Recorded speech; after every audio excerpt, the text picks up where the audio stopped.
प्राथमिक शिक्षा भीमराव जी का दापोली और सतारा में संपन्न हुआ। सन 1907 में वे मुंबई के एल्फिंस्टोन स्कूल से मैट्रिक की परीक्षा पास की और इस वर्ष उनके लिए एक सम्मान समारोह का आयोजन भी किया गया, जिसमें उनके गुरु जी श्री कृष्णा जी अर्जुन केलुस्कर ने हस्तलिखित पुस्तक बुद्ध चरित्र उन्हें भेंट स्वरूप प्रदान की। क्योंकि संस्कृत की पढ़ाई की मनाही होने के कारण उन्होंने बड़ौदा के नरेश सयाजीराव गायकवाड़ द्वारा प्रदत्त फेलोशिप पाकर 1912 में भीमराव अंबेडकर जी ने मुंबई विश्वविद्यालय से स्नातक की परीक्षा पास की।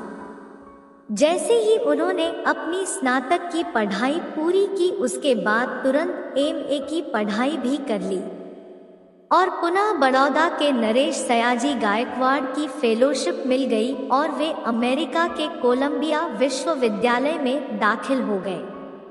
उन्होंने स्नातकोत्तर की उपाधि की परीक्षा सन 1915 में ही कर ली, जिसके लिए उन्होंने अपना शोध प्राचीन भारत का वाणिज्य लिखा था।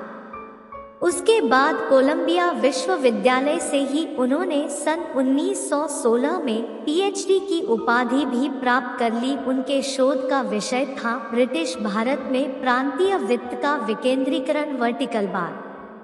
फेलोशिप समाप्त होने पर उन्हें भारत लौटना था और वे ब्रिटेन होते हुए भारत लौट रहे थे, जहां उन्होंने London school of economics and political science में एमएससी, डीएससी और विधि संस्थान बारेटलॉ की उपाधि प्राप्त करने के लिए अपना रजिस्ट्रेशन अर्थात पंजीकरण कराया और फिर भारत लौटे। सबसे पहले छात्रवृत्ति के शर्त के अनुसार जो बड़ौदा के नरेश ने उन्हें दिया था, उसके अनुसार उन्होंने उनके दरबार में हाजिरी लगाई और सैन्य अधिकारी तथा वित्तीय सलाहकार के रूप में उनके द्वारा दिए गए दायित्व को स्वीकार कर लिया।